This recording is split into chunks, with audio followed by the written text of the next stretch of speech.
चलिए अब हम स्टार्ट करेंगे न्यूमेरिकल नंबर 3, ठीक है, एनसीईआरटी का। Check the ratio k e square G m e m p is a dimensionless quantity.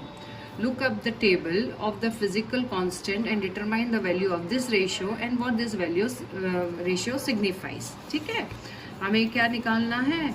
ये ratio k e square G m e m p dimensionless है, ऐसा हमें प्रूव करना है. ठीक है, अब सभी जानते हैं कि k क्या होता है? 9 इंटू 10⁹. अच्छा, ये कहाँ आता है फॉर्मूला में? f is equal to 1/4πε0 Q1 Q2 upon are square. Fine. और जी भी ग्रेविटेशन यूनिवर्सल ग्रेविटेशनल कांस्टेंट होता है, वो कौन से फॉर्मूला में आता है? Fine, G m1 m2 upon are square. सबने पढ़ा है 11th स्टैंडर्ड में भी. Fine, this is universal law of gravitation and this is Coulomb electrostatic force. ठीक है, चलिए अब हम प्रूव करेंगे कि ये डायमेंशनलेस क्वांटिटी है या नहीं है. ठीक है, सबसे पहले ये क्लियर होना चाहिए कि k जो वैल्यू है उसकी वैल्यू 9 इंटू 10⁹ होती है और उसका यूनिट होता है newton metre square upon coulomb square. Fine, so k की वैल्यू हमने इलेक्ट्रोस्टैटिक कूलम्ब फोर्स में से निकाली है. और E क्या दिया गया है? हमें चार्ज दिया है, वो स्क्वायर दिया है तो उसका यूनिट हो जाएगा कूलम्ब स्क्वायर. G क्या है? Universal gravitational constant. फाइन, उसकी वैल्यू निकालनी हो, ठीक है, वैल्यू सभी को पता है 6.67 इंटू 10⁻⁻11 होती है.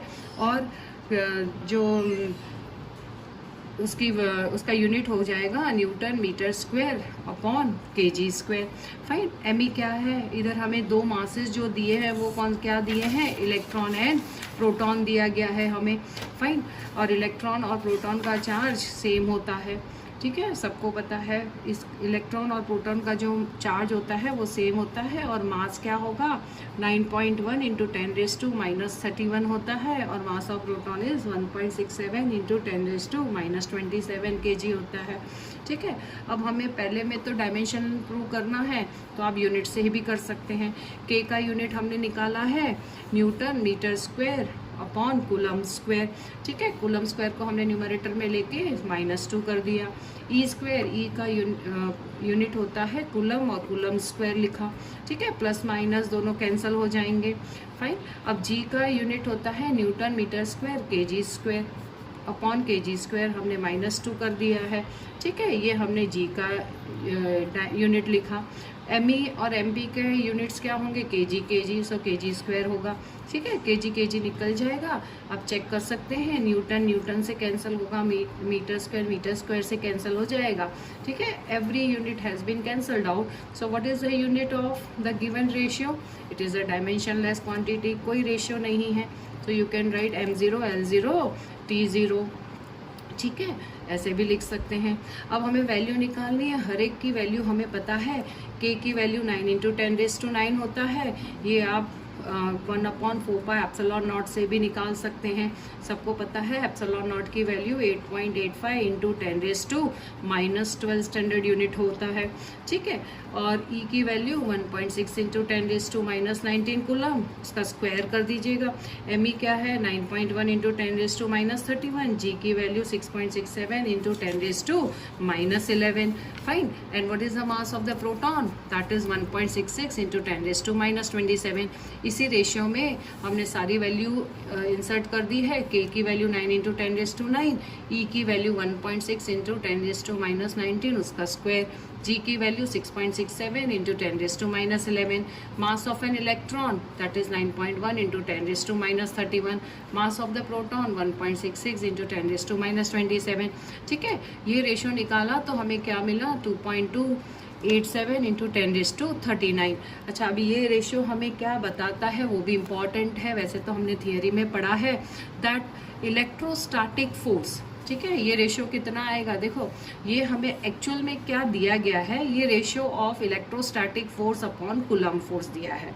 ठीक है, इसका मतलब है कि electrostatic force is a very strong force. And कितना टाइम स्ट्रॉन्ग है? 10⁻39 टाइम्स स्ट्रॉन्ग है. किससे? ग्रेविटेशनल फोर्स से। ठीक है, वो हमने ऑलरेडी पहले भी 11th में पढ़ा हुआ है। ठीक है, इसमें दिया है आगे क्वेश्चन वही चीज़ है। ठीक है, कि ये फैक्टर हमें क्या सिग्निफाई करता है। ठीक है, तो अब आप देखिए कि ये फैक्टर एक्चुअली हमें क्या रिप्रेजेंट करता है। It is a ratio of electrostatic force to the gravitational force. देखिए इलेक्ट्रोस्टैटिक फोर्स क्या होता है? Q1 Q2 upon R square. इसको हमने Q1 और Q2 हमने क्या ले लिया? E ले लिया। ठीक है, तो ये क्या हो जाएगा? KE square upon R square. Fine, gravitational force क्या होता है? Gm1 M2 upon R square. ठीक है, M1 और M2 हमने क्या लिया? एक लिया मास ऑफ एन इलेक्ट्रॉन, दूसरा हमने लिया मास ऑफ द प्रोटॉन। ठीक है, इन दोनों का रेशियो ले लो। रेशियो लेने से हमें वही टर्म मिला है जो हमें दिया गया है। आप देखिए KE square upon Gme MP, और उसकी वैल्यू हमने क्या निकाली? 2.287 इंटू 10⁻39। ठीक है, तो ये कैसा हो जाएगा? 2.287 इंटू 10⁻39। ठीक है, इसका मतलब ये है कि F electrostatic is 10⁻39 times greater than the gravitational force. ठीक है, और आपको लास्ट में कंक्लूजन लिखना है। If you get large value of this ratio it signifies that electrostatic force is much stronger than gravitational force. कितना टाइम स्ट्रॉन्गर? 10⁻39 टाइम्स। ठीक है, चलिए हम मूव करेंगे सेकेंड क्वेश्चन पे। अब हमें नेक्स्ट क्वेश्चन जो है 1.4 वो क्या दिया गया है? Explain the meaning of the statement that electric charge of a body is quantized. Why one can ignore the quantization of the charge when it is dealing with the macroscopic level, that is a large scale charges। ठीक है, हमने theory में पढ़ा है quantization equation क्या होती है? Q is equal two plus और माइनस NE।